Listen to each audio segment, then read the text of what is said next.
Assalamualaikum warahmatullahi wabarakatuh. Selamat pagi, salam sejahtera bagi kita semua. Pada hari ini kita akan belajar sosiologi dan akan menyambung. Dan pada hari ini kita akan membahas tentang objek kajian sosiologi dan ruang lingkup kajian sosiologi. Nah, pertama kita akan membahas tentang objek kajian sosiologi. Nah, objek kajian sosiologi itu adalah masyarakat. Nah, masyarakat yang dikaji di sini ialah hubungan antar manusia dan proses yang muncul dari hubungan manusia itu di dalam masyarakat.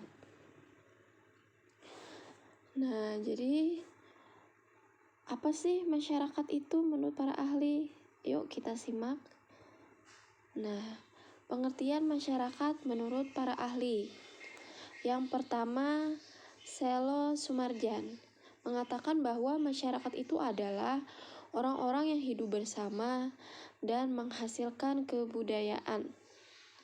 Yang kedua, menurut Paul B. Horton, bahwa masyarakat adalah sekumpulan manusia yang relatif mandiri dengan hidup bersama dalam jangka waktu cukup lama, mendiami suatu wilayah tertentu dengan memiliki kebudayaan yang sama dan sebagian besar kegiatan dalam kelompok itu.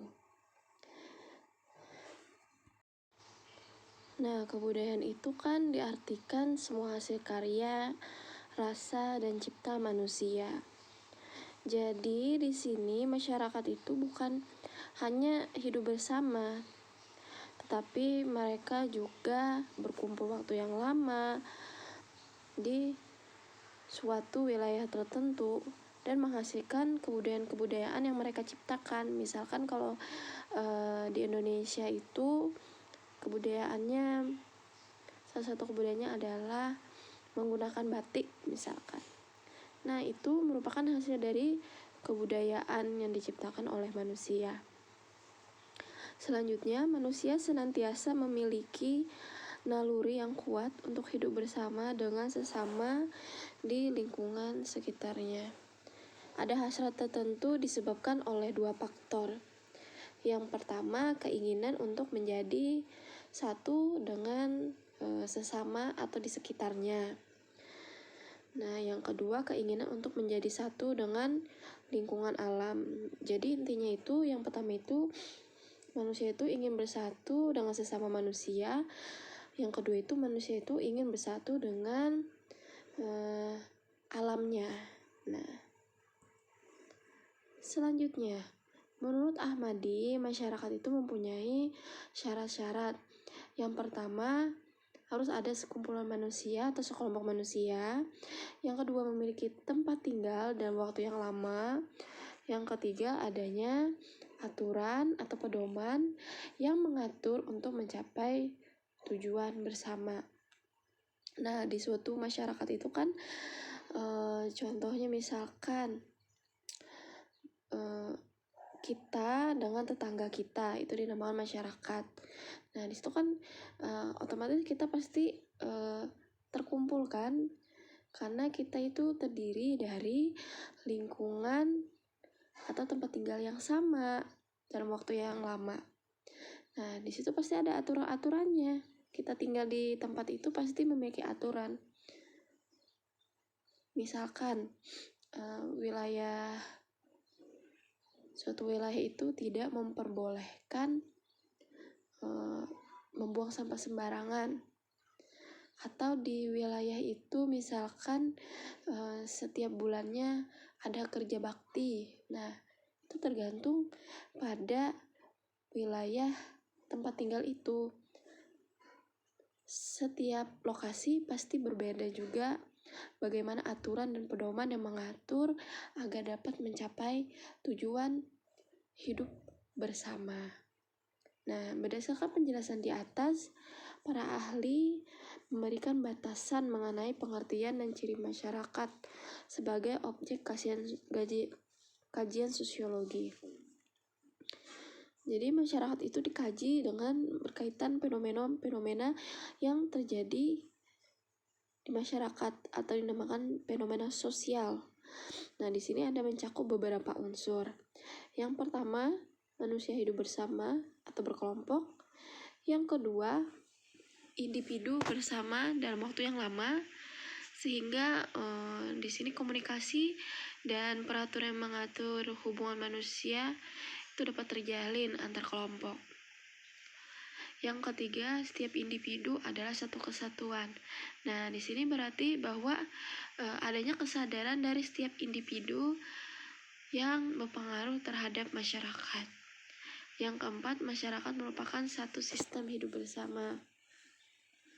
Yang kelima, kajiannya lebih fokus pada masalah kemasyarakatan yang muncul karena adanya krisis sosial. Misalkan adanya kemiskinan, adanya penyimpangan sosial, adanya ketimpangan sosial, adanya diskriminasi. Itu merupakan fenomena-fenomena sosial dan juga termasuk dari krisis sosial. Nah, selanjutnya kita akan belajar mengenai ruang lingkup kajian sosiologi.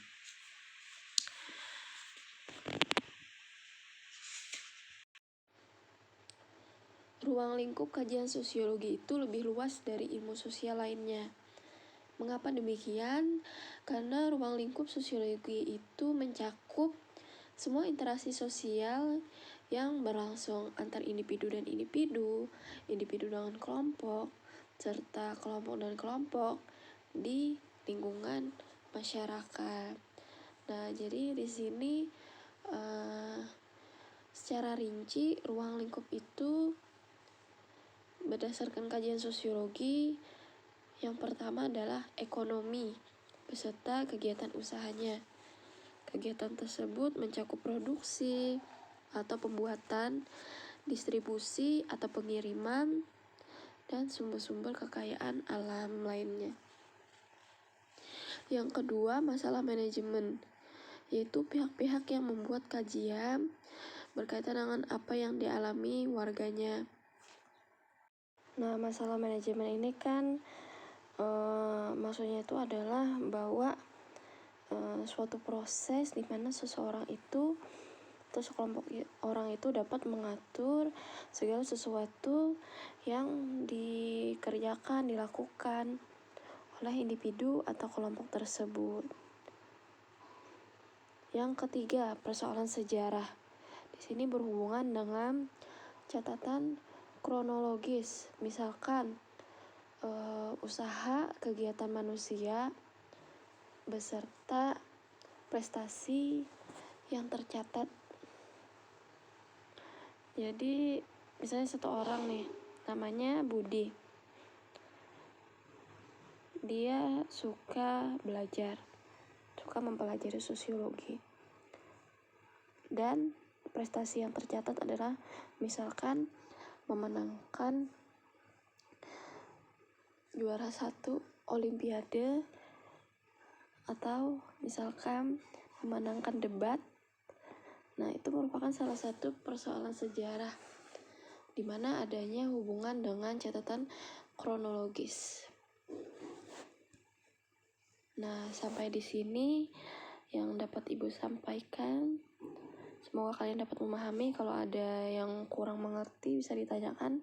Dan jangan lupa setiap materi yang Ibu jelaskan ini dicatat ya, untuk bahan belajar kalian.